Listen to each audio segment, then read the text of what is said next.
बिस्मिल्लाहिर्रहमानिर्रहीम, अस्सलाम वालेकुम जी। कैसे सारे दोस्त। वेल जनाब, आज का जो मौजू है टर्किश रेजिडेंसी। और स्ट्रेट वे सबसे पहली बात कि तुर्की ने टीआरसी बंद क्यों किया। प्रैक्टिकली जो टर्किश रेजिडेंसी है, शॉर्ट टर्म लॉन्ग टर्म, एक तरह से ये बंद है। लॉन्ग टर्म अब इससे बहुत सारे दोस्त कहेंगे नहीं जी, गवर्नमेंट की वेबसाइट खुली हुई है, जैसे वो बुरसा वाला नमूना है, वो पहली बात यहाँ से शुरू करता है, फिर गवर्नमेंट की वेबसाइट क्यों चल रही है।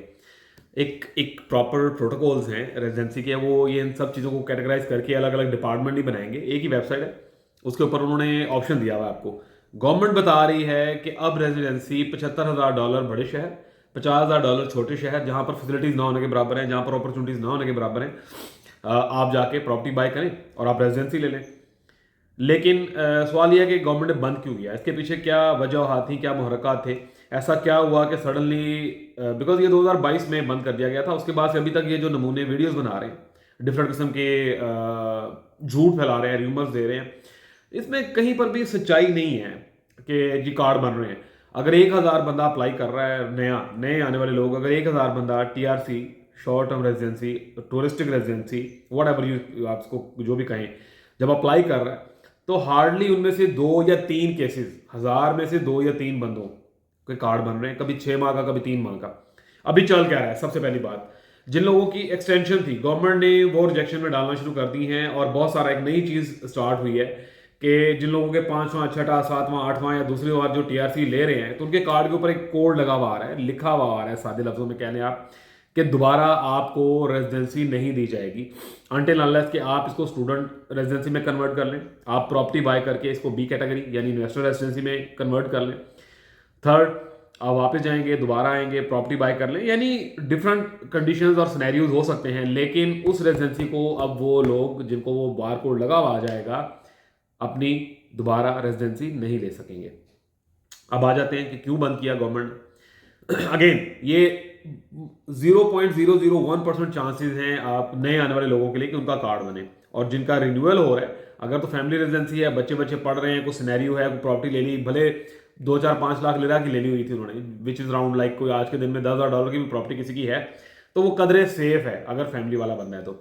अव्वल तो उनमें से भी बहुत सारे लोगों के जिनके नफूस नहीं, जिन्होंने कराए थे, प्रॉपर्टी बाय कर ली, बी कैटेगरी में कन्वर्ट नहीं की, प्लस नफूस नहीं था, उनको कैंसिलेशन मिली है। सो ये खाम ख्याली निकाल दें। ये बेसिकली मैं लफ्ज यूज़ करता हूँ इनके लिए, दगड़ दल्ले जो है ना, अजीबोगरीब किस्म के नमूने यहाँ जो भर्ती हुए हैं, ये सिर्फ अपने $100-200 के लिए, और खैर बुरसा वाले का तो $600-700 है, आप उस कितने से पैसों के लिए आपका 35-40 हज़ार लिरा लगवा देते हैं, और eight the end of the day आपको 3 महीने बाद जब रिजेक्शन होती है टीआरसी से, फिर आपको कहते हैं जी अब हम $500 और दें, आपको वकील करवा के देते हैं, स्टे ले देंगे। अब उस स्टे का, ये मैं बातें सारी बड़ी दफा बता चुका हूँ, और उस स्टे का बाद में क्या नुकसान होता है, जब आप साल बाद, 6 माह बाद जब आप एयरपोर्ट पे जाते हैं, तो आपने पूरे साल का या तो जुर्माना देना है, या लाइफ टाइम या 2 साल 3 साल के लिए बैन लगवाएंगे अपने वीजे पासपोर्ट के ऊपर। वापिस आते हैं, रेजिडेंसी टीआरसी गवर्नमेंट ने बंद क्यों कर रखी है। बहुत सारी वजह है, इस वीडियो को हम बहुत लंबा नहीं खींचेंगे, मुख्तसर करके, बिकॉज बहुत सारी चीज़ें डिस्कस करने वाली हैं, तो मैं इन्हें मुख्तसर एक फ्लो में बताता हुआ चला जाता हूँ। सबसे जो मेन चीज़ है रेजिडेंसी कार्ड के लिए जो प्रॉब्लम है आ रही है, अब आप इसको, वो कहते हैं ना, कान सजो पासों फाड़ लो, खब्बे पास में फाड़ लो, at the end of the day government win win situation में रहना चाहती है। सो जो सबसे बड़ी चीज़ है कि जो गवर्नमेंट जिस चीज़ को मॉनिटर कर रही है, हाई रेशो फॉरनर्स की हो गई थी डिफरेंट सिटीज़ में, ख़ास तौर पर इस्तांबुल, बुरसा, अंतालिया, यलोवा, इजमीर, ये जो बड़े शहर हैं, ये, और कुजाइली इवन एक छोटा शहर है, तकरदा, सिलीवरी, ये हम इन्हें आउटस्कर्ट्स भी नहीं मानते, ये बहुत बाहर जाके इनमें पैक हो गए फॉरनर्स। गवर्नमेंट ने एक लिमिट रखी हुई है कि जी 30% से ऊपर जिस एरिया में, जिस शहर में, जिस इलाका, अब तो मोहल्लों की बात आ गई है कि एक जिस तरह इस्तांबुल शहर है तो इसके 30-40 डिस्ट्रिक्ट्स हैं, इसके दरमियान 37-36, हर डिस्ट्रिक्ट में अगर 30% आबादी चली जाएगी फॉरनर की, तो उसे क्लोज कर दिया जाएगा। एसनिया और फाते, दो ऐसे इलाके हैं जहां पर ये 70% से भी इंक्रीज कर गया था। सो एक हाई रेशियो ऑफ फॉरनर्स थी, गवर्नमेंट ने कहा कि इसको वक्ती तौर पे हम क्लोज कर दें, अभी बंद है, आने वाले दिनों में, सालों में ओपन कर दें, कुछ कह नहीं सकते। ज़्यादा चांसेस ये हैं कि 2024 के मिड तक शायद ये गवर्नमेंट टीआरसी वगैरह नहीं खोलेगी। सो ये एक बहुत बड़ा वजह थी, बहुत ज़्यादा फॉरनर्स आ गया था। दूसरे नंबर पे जो बहुत बड़ी वजह है, लोकल्स का बहुत ज़्यादा प्रेशर है, कीमतें बढ़ रही हैं मुसलसल। लोकल ये नहीं चीज़ देख रहे कि यार ये 2023 का दो 2023 का एक इम्पैक्ट है। मुआहदा लुज़ैन ख़त्म होने जा रहा है। जो करंट गवर्नमेंट है, जो गवर्नमेंट हारी है, जो हारे हैं, जिस कैंडिडेट थे प्रेसिडेंशियल ख़ासतौर पे तुर्की के, सो तैयब अर्दोगान के मुकाबले में जितनी भी वो जमातें थी अक पार्टी के अगेंस्ट खड़ी हुई थी, ख़ास तौर पे इमाम ओलू, किलिचदार ओलू, ये जो दो मेन किरदार थे एर्दोगान के खिलाफ। अब इन्होंने मेयरशिप तो विन कर ली, लेकिन ये एक, मैं वर्ड यूज़ करता हूँ, नफरत का बीज डाल गए हैं अवाम के अंदर कि फॉरनर्स नहीं होने चाहिए, क्योंकि 2023 का इलेक्शन हुआ ही इसी चीज़ के ऊपर है कि फॉरनर नहीं होने चाहिए। इसकी वजह से रेसिज्म भी बढ़ा है। फॉरनर्स के खिलाफ लोकल्स की बहुत ज़्यादा वो एक हाइप बन गई है कि इन्हें नहीं होना चाहिए। लोकल्स को जॉब नहीं मिल रही, लोकल्स के कारोबार उतने अच्छे नहीं बैठ रहे, बिकॉज डॉलर बहुत ऊपर चला गया तो इनकी कीमतें बढ़ गई। लाइक मैं अपनी बात करूँ, आज तकरीबन 9वें साल में जाके मैं सोच रहा हूँ कि मुझे पाकिस्तान से या दुबई से कपड़ा मंगवा लेना चाहिए अपने और फैमिली के लिए, बिकॉज यहाँ पर एक स्वेट शर्ट जो सर्दियों में भी हमने पहननी है उसकी कीमत 400 लिरा से लेके 1000 लिरा है। यानी पाकिस्तानी 7000 से लेके 10,000 लिरा में एक शर्ट बाई करेंगे हम यहाँ पे। It doesn't make sense. तो या तो मैं यूएई से बाइंग करूंगा या मैं पाकिस्तान से बाइंग करूंगा। एक ट्रैक सूट या एक हुडी वो 700 लिरा से 1500 लिरा के दरमियान चली गई है। तो ये लोकल्स का आप इनके शूज़ में रहते हुए सोचें। आप देखेंगे हमारे मुल्क में अफगान आए थे तो महंगाई नहीं हुई, लेकिन सोचें, जस्ट फॉर एग्जांपल मैं कोट कर रहा हूँ कि आपके मुल्क में अफगान आए हैं पाकिस्तान में, तो आप वो जो एक शर्ट या ट्राउज़र आप पहन रहे हैं पाकिस्तानी 300 से 800 रुपये का, वो आपको बाय करना पड़े 10,000 रुपये में। ऑब्वियसली आप चाहेंगे भाई इनको निकालो, इनकी वजह से हमें महंगाई होगी। तो एक फ्लो बना हुआ है, एक प्रेशर बना हुआ है लोकल्स का। और तैयब अर्दोगान इसी चीज़ के ऊपर उसको वोट मिला था कि जी आप फॉरनर्स को रजिस्ट करें। आप, ये एक बहुत बड़ा पॉइंट था। इसी से रिलेटेड तीसरी चीज़ कि ईयू में जाने के लिए, यूरोपीय यूनियन में इनको शामिल करने के लिए, यहाँ दोस्त इसको ना मिक्स कर देते हैं। शेंजन नहीं है, तुर्की को अगर लिया जाएगा तो पहले यूरोपीय यूनियन में ऐड किया जाएगा, ईयू में, और ईयू में रहने के बाद उनकी कंडीशंस पूरी करने के बाद 6 साल 7 साल 10 साल, लेट्स सी कितना टाइम खींचते हैं वो, उसके बाद इन्हें शेंजन जोन में लेके जाया जाएगा। मेरी एक अपनी ज़ाती राय है, इन्हें शायद इतना जल्दी ये सारे स्टेटस नहीं दिए जाएंगे, क्योंकि तुर्की बहुत सारे यूरोपियन कंट्री से ज़्यादा स्ट्रॉन्ग है इकोनॉमिकली। तो एक मुस्लिम कंट्री 8 मिलियन से ज़्यादा मुस्लिम्स को यूरोप कभी भी अपने अंदर शामिल होने नहीं देगा इतनी आसानी से। लेकिन अल्लाह करे ये मामला बैठ जाए। दुख होता है कि सल्तनत उस्मानिया जब ख़त्म हुई, यहूदियों के दाव पेच कामयाब हुए, सुल्तान अब्दुल मजीद सानी, अल्लाह करोड़ दफ़ा उसकी कब्र पे अपने अनवार और रहमतें नाज़िल करे, जब तक वो ज़िंदा रहा, जब तक वो पावर में रहा, उस बंदे ने यहूदियों को घुटनों पे डाले रखा। चाहे वो गोरे थे, किसी भी मुल्क के, यूरोपियन थे, जो भी थे, ख़ास तौर पर यहूदी, उस बंदे ने घुटनों के बल बिठाए रखा उनको। और नबी करीम सल्लल्लाहु अलैहि वसल्लम से उसकी मोहब्बत, उसका तो कोई दूसरी बात ही नहीं है। उसके वाक़यात पढ़े हुए हिस्ट्री के, आप सुन सकते हैं। सो यूरोप की तरफ से बहुत ज़्यादा प्रेशर था कि अगर आपने ईयू में आना है तो ये फॉरनर्स को प्रॉपर्टी बेचनी बंद करें, सिटीजनशिप बेचनी बंद करें, खासतौर पर ये जो शॉर्ट टर्म रेजिडेंसी और जो टूरिस्टिक कार्ड के ऊपर आप लोगों को रेजिडेंसी देते हैं, ये ख़त्म करें, ताकि, क्योंकि इन्हीं लोगों में से बहुत बड़ी तादाद यूरोप में इलीगली या लीगली बाद में शिफ्ट होती थी। सो ये बहुत बड़ा प्रेशर था, ये बहुत बड़ी वजह है टीआरसी बंद करने की, ईयू के यूरोप का प्रेशर की वजह से। एक्स्ट्रा हाइक ऑफ प्राइसेस, ये एक बहुत बड़ी वजह बनी।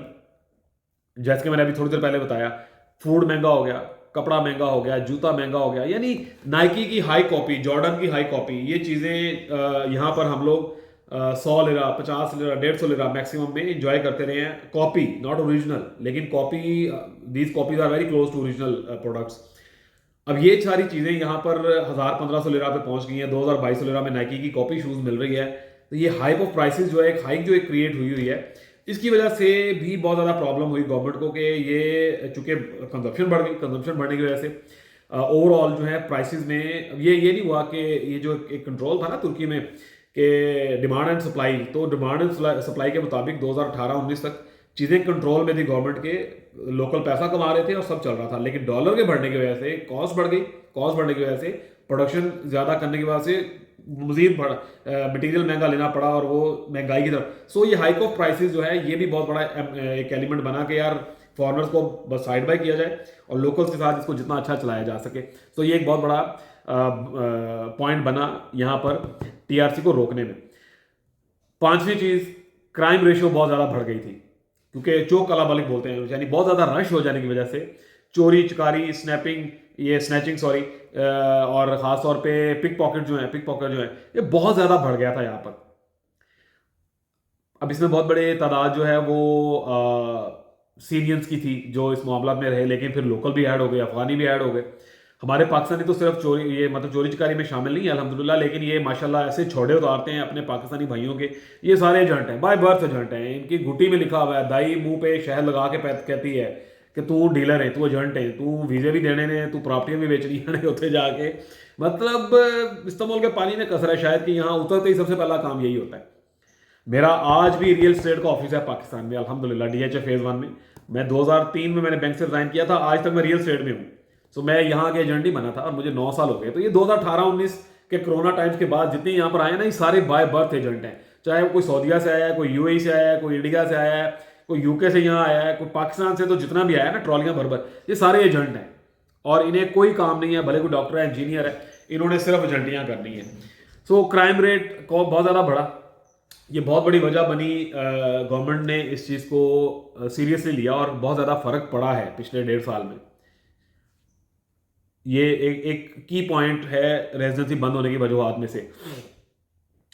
ये जो आबादी बहुत ज़्यादा बढ़ी है, गवर्नमेंट के डिफरेंट सिटीज़ में, डिफरेंट उसके अंदर आबादी बढ़ने की वजह से स्कूलों में जगह नहीं दे पा रही गवर्नमेंट।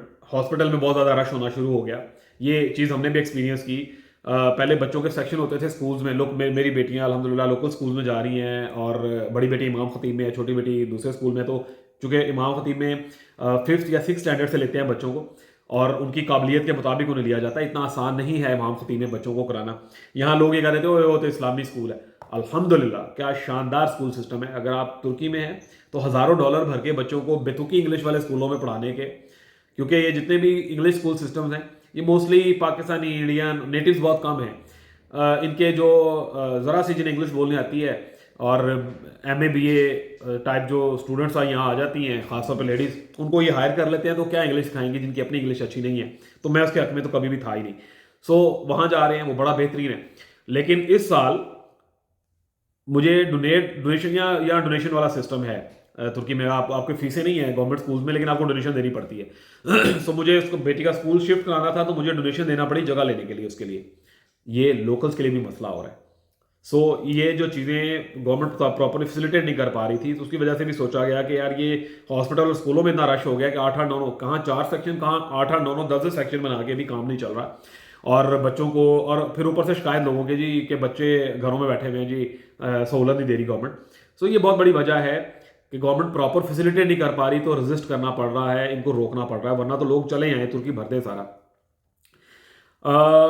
लास्ट चीज़ कि ये जो ये मतलब उस तरह से नहीं है, इस चीज़ को लिया जा सकता, लेकिन एक बहुत बड़ा एक इफेक्ट ये भी हुआ कि इतना फॉरेनर यहाँ पे आया और इतनी प्रॉपर्टी में बाइंग हुई कि प्रॉपर्टी लोकल्स बाय करने की बिल्कुल सकत नहीं रह गई।